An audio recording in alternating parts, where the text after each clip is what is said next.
2 రోజులు ల్యాబొరేటరీలోంచి బయటకు రాకుండా ఏడుస్తూనే ఉన్నాడు జూనియర్ వనమాలి. ఆ రాత్రి ఏడిచి ఏడిచి అలాగే సొమ్మసిల్లి నిద్రపోయాడతను. నిద్రలోనే ఒక కలొచ్చినట్టయింది.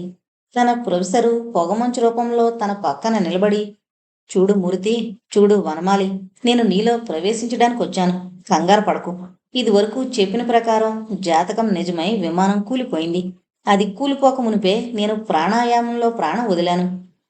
ఆల్ప్స్ పర్వతాల్లో విమానం కూలిన తర్వాత నా శరీరం మాట అటుంచి విమానం కూడా ముక్కలు ముక్కలై మంచులో కూరుకుపోయింది. నాతో పాటు ప్రయాణిస్తోన్న అణు శాస్త్రజ్ఞుడు శ్రీ హెచ్డి బాబా మృతి చెందారు. ఆ శాస్త్రజ్ఞుడి ప్రాణం విశ్వశక్తిలో విలీనమైపోయింది. నేను మాత్రం ఈ కుష్ఠురోగానికి, క్యాన్సర్కి మందులు కనిపెట్టే బాధ్యత నా మీద ఉంది కనుక తిరిగొచ్చాను. సీత కాపాలం నాతో తీసుకెళ్లాను. నీకు తెలుసు కదూ. కపాలాన్ని ఆశ్రయించిన సీత ఆత్మ భౌతికమైన మా అక్షం కోరుకుంది గాని ఆధ్యాత్మికమైన మోక్షాన్ని అంగీకరించలేదు. బహుశా ఆమె మహేశ్వరి కడుపులో ఈ పాటికి ప్రవేశించుండొచ్చు. నువ్వు స్లీపింగ్ డోసు తీసుకుని రిలాక్స్ అయితే నేను నీ అనుజ్ఞ మీద నీలో ప్రవేశిస్తాను. ఆ మాటలకి కళ్ళు మూసుకునే జేబులో ఉన్న స్లీపింగ్ పిల్స్ మింగాడు జూనియర్ వనమాలి. డాక్టర్ వనమాలి చూస్తుండగానే ఆ పొగమంచు మెల్లిమెల్లిగా తనలో ప్రవేశించినట్లయింది. తనలోంచి ఎవరో థ్యాంక్స్ మై బాయ్, థ్యాంక్స్ అన్నట్లు వినిపించింది గాని ఇంతలో నిద్రమాత్రల మహిమ వల్ల గాఢంగా నిద్ర పట్టింది. తెల్లవారిన తర్వాత 7:30 గంటలకు మహేశ్వరి, పాణి ఏడుస్తూ ల్యాబొరేటరీలోకి పరిగెత్తుకునొచ్చారు పేపరు చేత్తో పుచ్చుకుని. డాక్టర్ వనమాలి లేచి కూర్చుని ఏమైంది అన్నాడు. తల్లి అనే శబ్దం తనలో నుంచి రాకుండా జాగ్రత్త పడుతూ. నాన్నగారు పోయారు అని తల కొట్టుకుని ఏడవసాగింది మహేశ్వరి. పాణి ఆమెను ఓదార్చలేకుండా ఉన్నాడు. వనమాలి ఆమె చేతిలో నుంచి పత్రిక తీసుకుని చదివాడు. భారతదేశం నుంచి బయలుదేరిన 747 బోయింగ్ విమానం ఆల్ప్స్ పర్వతాల్లో కూలిపోయింది. అందులో ప్రముఖ వైద్య శాస్త్రజ్ఞుడు డాక్టర్ వనమాలి, ప్రముఖ అటామిక్ శాస్త్రజ్ఞుడు డాక్టర్ హెచ్డి బాబా మరణించారని తెలియజేయడానికి విచారిస్తున్నాం. ఇంకా మిగతా వారి వివరాలు త్వరలో ప్రచురిస్తాం. భారతదేశానికి ఈ ఇద్దరు శాస్త్రజ్ఞులు చేసిన సేవ ఎనలేనిది. వారి ఆత్మలకు శాంతి కలగాలని భగవంతుణ్ణి ప్రార్థిస్తున్నాం అనుంది. డాక్టర్ వనమాలి శూన్యంలోకి చూస్తూ అలాగే ఉండిపోయాడు. అతను ఎప్పుడైతే నిశ్శబ్దంగా ఉండిపోయాడో అప్పుడు మహేశ్వరి, పాణి చాలా ఆశ్చర్యపడ్డారు. అతన్ని పట్టుకోవడం అసంభవం అని వాళ్ళిద్దరూ నిర్ణయించుకున్నందువల్ల అతని ఈ మౌనం ఆశ్చర్యాన్ని కలిగించింది. పాణి, మేడం ఎక్కడుంది అన్నాడు డాక్టర్ వనమాలి. ఏడవరా నాయనా, నువ్వేడు. ఏడవకపోతే నువ్వు చచ్చిపోతావు. మేడం సంగతి తర్వాత ఆలోచిద్దాం అన్నాడు పాణి వనమాలిని కుదిపేస్తూ. ఎందుకు ఏడవడం? నా నెత్తికి ప్రొఫెసర్ పోయారు కదట్రా, ఇది నీకు పెద్ద షాక్ కదూ. విమానాశ్రయంలో అంత ఏడ్చిన వాడివి ఇప్పుడు ఇలా గెడ్డగట్టుకుపోయావంటే నాకేంటో భయంగా ఉందిరా. అప్పుడు ఏడిచాను, ప్రొఫెసర్ పోతారని తెలుసు గనుక. పోయాక ఏడనవసరం లేదు అని లోపలికి పోయాడు డాక్టర్ జూనియర్ వనమాలి. పాణి ఆశ్చర్యంగా భార్య వంక చూస్తూ, వీడు మాట్లాడే భాష నీకేమన్నా అర్థమవుతోందా? పోవడానికి ముందు ఏడుస్తాడట, పోయిన తర్వాత ఏడవడట. ఇదేం గొడవ అన్నాడు. అప్పటికే మహేశ్వరి దుఃఖం మానేసి వనమాలి వంక చిత్రంగా చూస్తోంది.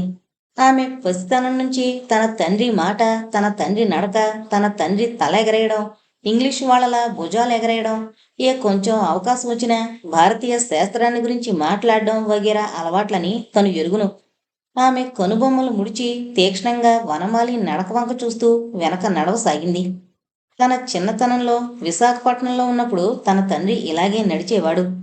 విమానాశ్రయంలో తన తండ్రి ఇక నుంచి డాక్టర్ వనమాలి ఇతడే, జూనియర్ తీసేయండి అనడం గుర్తుకొచ్చి తన తండ్రి మహా ఆత్మ ఇతనిలో ఒదిగిందా అనే అనుమానం వచ్చింది. పాణి ఏదో మాట్లాడబోయాడు. భర్త నోరు మూసి మహేశ్వరి వనమాలిని అనుసరించసాగింది. అతను నీల స్తబ్దురాలై కూర్చున్న చోటుకి వెళ్ళి, నీల, మేడం అన్నాడు. అప్పుడు మహానదికి వరదొచ్చినట్టు వెక్కి వెక్కి ఏడవసాగింది నీల. ఆమెను వనమాలి ఓదార్చడం చూసి మహేశ్వరి, పాణులు మరింత ఆశ్చర్యపోయారు. ఎందుకంటే అది ఒక భర్త భార్యను ఓదార్స్తున్నట్లుంది. అయితే పాశ్చాత్య సాంప్రదాయాల్లో పుట్టి పెరిగిన నీలకు ఇది తప్పని గాని, అతను ఏదో మరిచిపోయాడని గాని అనిపించలేదు. చాలా సహజంగా అతని నుంచి ఓదార్పు అందుకుంటోంది.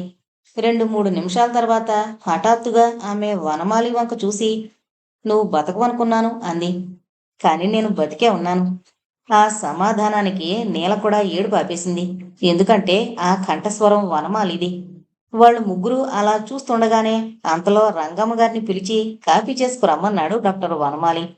ఆమె కాఫీ తెచ్చిన తర్వాత వాళ్ళ ముగ్గురికి కాఫీ కప్పు అందించి తనొకటి తాగుతూ, శరీర మాధ్యం కలు ధర్మ సాధనం. శరీరం ఉండబట్టే కదా మనం కాఫీ తాగుతున్నాం. సూర్యోదయాన్ని, గాలిని, వెలుతురుని అనుభవిస్తున్నాం. అందుకని శరీరాన్ని ప్రతి ఒక్కళ్ళు జాగ్రత్తగా కాపాడుకోవాలి.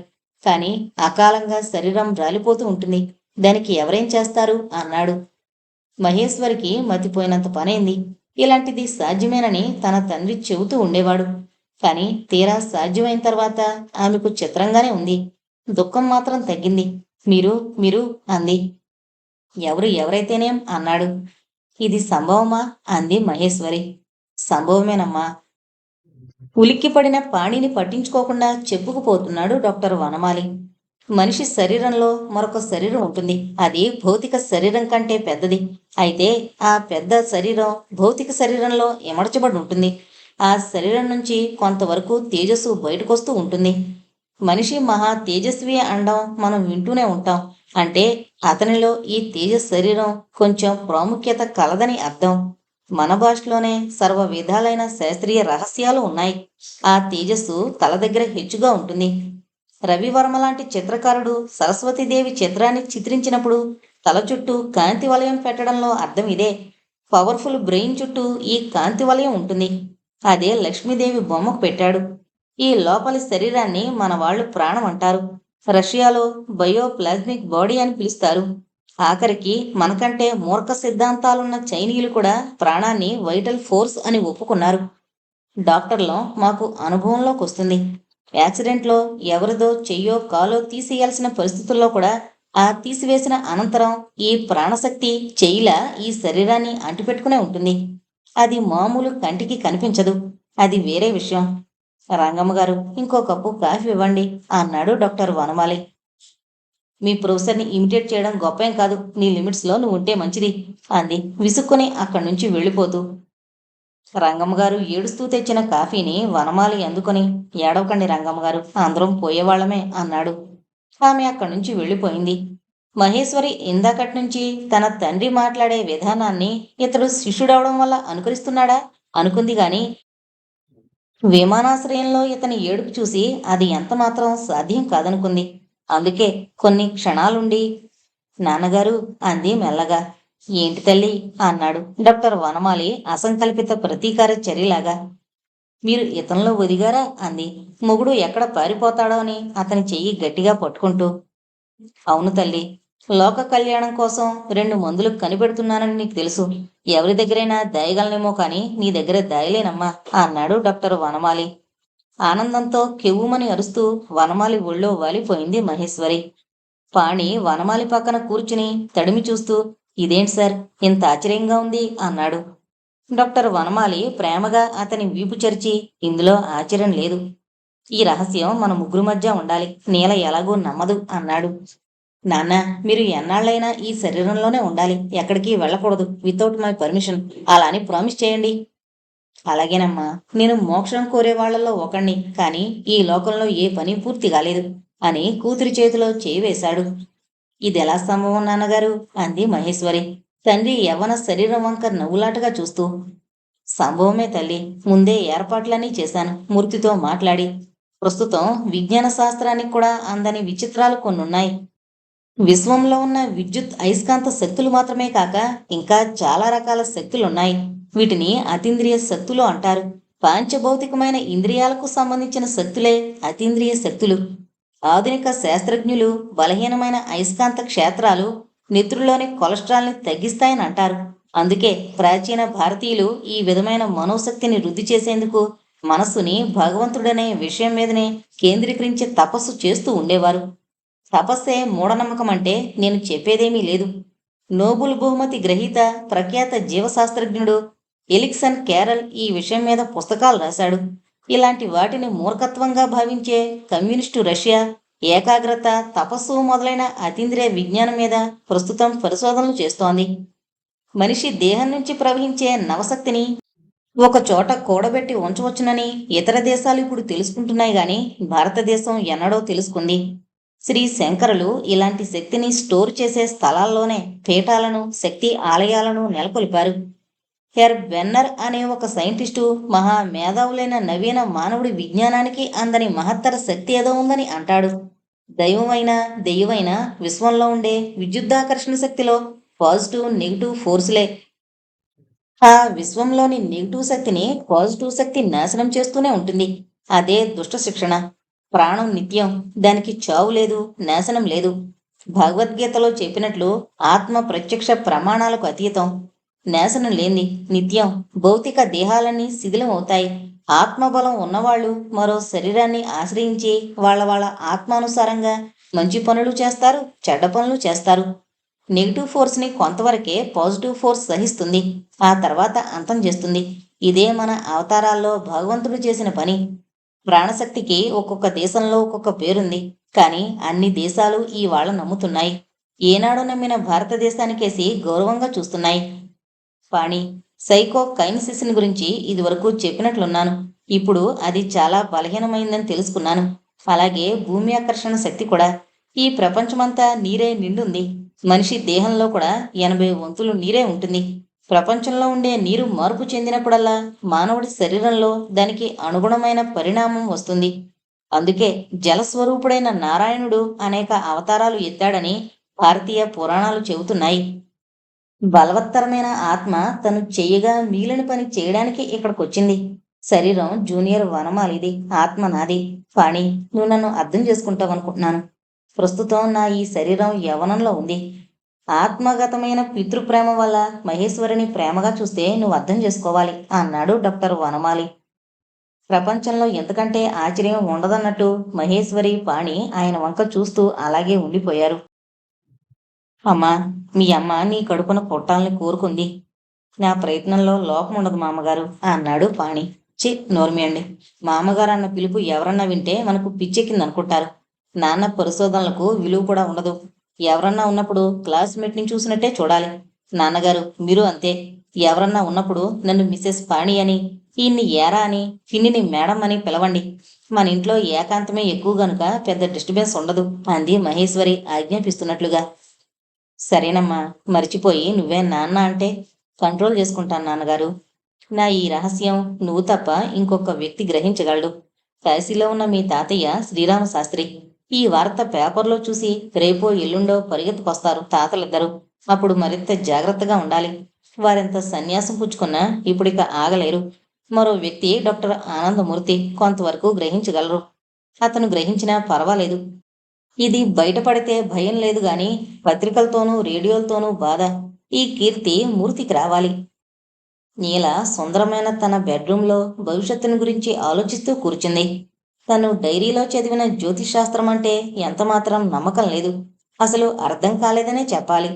భర్త బతుకుండగా ఇచ్చే ఉపన్యాసాల సారాంశం ఆమెకు బోరు. అయితే వీటన్నిటి మధ్య నుంచి ఆమె భర్తని అపరిమితంగా ప్రేమిస్తోంది. అలాంటి భర్త చనిపోవడం ఆమెకు తీరని అశాంతిగా ఉంది. భర్త అందరికంటే ఎక్కువగా జూనియర్ వనమాలిని చూడడం కూడా ఆమె సహించలేకపోయింది. విమానాశ్రయంలో పూలమాలలన్నీ అతని మెడలో వేశాడు కానీ ఒక్కటంటే ఒక్కటి తనకివ్వలేదు. ఏమైనా తను ఆయన ఇంకా ప్రేమిస్తూనే ఉంది. ఆ ప్రేమకు ఫలితం లేదు, మృత్యువు తప్ప. ఆమె ఆలోచిస్తూ ఉండగానే డాక్టర్ వనమాలి ఆ గదిలోకొచ్చి సోఫాలో కూర్చున్నాడు. అతని వంక, అతని చనువు వంక ఆమె చిరాగ్గా చూసింది. ఇతను ఎన్నడూ తన పడగదిలోకి రాలేదు. తన భర్త చనిపోగానే ఇతను ఇంత వెకిలిగా ప్రవర్తించడం ఆమెకు అసహ్యం అనిపించింది. ఇదివరకే అతను ఆరాధనగా చూసే చూపులు ఆమెకి కారణం రాసుకున్నట్టుండేది. నీలా మేడం అన్నాడు వనమాలి. నీ ఇమిటేషన్ చూస్తే నాకు చాలా అసహ్యంగా ఉంది. ఏకలు గుచ్చుకుంటే కాకి నెమలవదు. పులిని చూసి వాతలు పెట్టుకున్నంత మాత్రాన నక్క పులి కాదు అంది కాలనాగిల్లా మండిపడుతూ నీల. That's all right. నాకు తెలియకుండానే ఇమిటేట్ చేస్తున్నానేమో, క్షమించు. ఏ మనిషి ఆ మనిషిలా ఉండడమే ఇమిటేషన్ అనుకునే పోడు రోజులు ఇవి. నీ సారీ, మీ భవిష్యత్తు కార్యక్రమం ఏమిటి? నువ్వెవరు అడగడానికి? నా ఇష్టం. మీ ఇష్టాన్ని నేను గాని మరెవరూ గాని కాదను. అయినా నాదో రిక్వెస్ట్. మీరు మాతో ఉండిపోతే మీకు ఏ విధమైన రక్షణ కావాలంటే ఆ విధమైన రక్షణ ఉంటుంది. మీరు గతంలో చేయని కోపరం ఇప్పుడు చెయ్యొచ్చు. యూ బ్రూట్, నీ గురువు నీకన్నీ చెప్పాడని నువ్వు ఇష్టం వచ్చినట్టు మాట్లాడతావా? అంటే నీతో కాపురం చేయమని అర్థం. ఈ దుర్బుద్ధి నీకున్నదని ఏనాడో గ్రహించాను. నీకు తెలీదేమో, ఆయన బతికుండగానే ఆయన నాకు మళ్ళీ పెళ్లి చేస్తానన్నారు. నేనే వద్దన్నాను. నేను డాక్టర్ వనమాలి భార్యను. ఇప్పుడు అలాగే ఉండొచ్చుగా. అంటే నువ్వు పెద్ద డాక్టరు వనమాలివైనట్టు నీతో ఉండాలని నీ ఉద్దేశం కదూ? చూడు మిస్టర్ మూర్తి, నువ్వు పద్మభూషణ్ డాక్టర్ వనమాలివి కావు. మహా వైద్యుడివి, మహాశాస్త్రజ్ఞుడివి, అంతకంటే కావు. పనికి మాలిన కొందరు నిన్ను జూనియర్ వనమాలి అంటే అనొచ్చుగాక. నాకు మాత్రం నా భర్త అసంఖ్యాక శిష్యవర్గంలో ఒకడివి. లండన్లో పెరిగినంత మాత్రాన నేను పతివ్రతను కాదనుకుంటున్నావేమో. మీ సీతమ్మ గారి కంటే నేను పతివ్రతని. ఇహ దయచేయి, ఇదే నా సమాధానం. అది కాదు, నువ్వు నన్ను అర్థం చేసుకోవాలి. నువ్వు మీ గురువుగారు నన్ను ప్రేమించలేదు మొర్రో అనేవాడు. నువ్వు ప్రేమిస్తున్నాను మొర్రో అంటావు, అంతే కదూ? చూడు mister, I want intellectual companionship. ఆయన బ్రతుకున్నంతకాలం భారతీయ శాస్త్రాలతో బోరు కొట్టాడు. ఏ బోరైనా అది సహజం. నువ్వు చెప్పే బోరు పూర్తిగా ఇమిటేషన్. మీ గురువుగారిలా నడిచి మాట్లాడి భుజాలెగరేస్తే మీ గురువు అయిపోవు. ఆయనకు సర్జరీలో ఉన్న నైపుణ్యం, ఆయనకున్న పద్మభూషణ బిరుదు నీకొస్తాయా? ఒకవేళ డాక్టర్వి కనుక సర్జరీలో నైపుణ్యం సాధిస్తావేమో. ఆయనని ఇమిటేట్ చేస్తున్నావు కనుక పద్మభూషణం బిరుదు కూడా పెట్టుకుంటానని చెప్పు. ప్రభుత్వం చెప్పు తీసుకుని తంతుంది. నువ్వు ఎంత ధైర్యంతో నా పడగదిలోకి వచ్చావు అసలు? ఆయన చనిపోగానే నేను నీకు లోకువయ్యానన్నమాట. ఆయన చనిపోలేదు. అబ్బే, నీలో పీడం పెట్టుకుని కూర్చున్నారు. ఈ ఇమిటేషన్లన్నీ ఎందుకో నాకు తెలుసులే. నన్ను పొందడం కోసం. అది చేస్తే జరగదు. ఒకవేళ నువ్వుగా ఉండి ప్రపోజ్ చేస్తే ఎట్లా ఉండేదో. నువ్వు ఆయన్ని అన్ని విధాలా ఇమిటేట్ చేస్తూ నన్నే వనమాలి అనుకోమండం చాలా చీప్గా ఉంది. ఈ చీప్ ట్రిక్స్ నా దగ్గర పనిచేయవు. నీలా, నేనే నీలా. You shut up. నువ్వని నాకు తెలీదా? నేనే అనగానే నువ్వు నాకు సంబంధించిన వాడవని లోకము అనుకోదు, నేను అనుకోను. ఇక్కడి నుంచి దయచేయి, బయటకు వెళ్ళు అని దర్వాజాకేసి వేలు చూపించింది నీల. అక్కడ మహేశ్వరి నిలబడింది. ఆమె తండ్రికేసి జాలిగా చూస్తూ, ఏంటి పిన్ని ఈ రవస అంది. చూడు మహేశ్వరి, ఈ బ్రూట్ ఇందాకటి నుంచి ఏదేదో వాగుతున్నాడు. మిస్సెస్ వనమాలి ఇతనికెంత లోకు వేందుకైంది అడుగు అంది తీవ్రంగా నీల. ఏంటి డాక్టర్ గారు, ఏంటి పిన్నితో తగదా పెట్టుకుంటున్నారు మీరు? ఆవిడ ఇష్టం వచ్చినట్టు ఆవిడ జీవించడానికి అన్ని హక్కులు ఉన్నాయి. రెండు బయటకు అంది. అంతేనంటావా అమ్మా? ఢిల్లీలో ఈమెకు విమానంలో ఆపరేషన్ అయిన అనంతరం ఆమె బలవంతం మీద కేవలం నిద్రమాత్రలు మింగడం వల్ల పెళ్ళయింది. అంటే మీ గురువుగారు నీకు సర్వరహస్యాలు చెప్పాడని చెప్పుకోవడమా? ఇవే అందరికీ తెలిసిన విషయాలే అంది నీల. అయితే తెలియని రహస్యం చెప్పమంటావా? ఏంటి మీరు, బయటకొచ్చేయండి అని వనమాలి నోరు మూసి లాక్కెళ్ళింది మహేశ్వరి. ఈ సీను చూసిన నీల చాలా ఆశ్చర్యపోయింది. అంటే మహేశ్వర్ కూడా అతను తన తండ్రేనని భ్రమిస్తోందన్నమాట. ఈ బ్రూట్ ఆమెలో కూడా ఆ భ్రమ కల్పిస్తున్నాడన్నమాట. లేకపోతే పూర్వపుర్యుడని లాక్కెళ్ళిందా? ఇదేదో తేల్చుకోవాలి అనుకుంది నీల.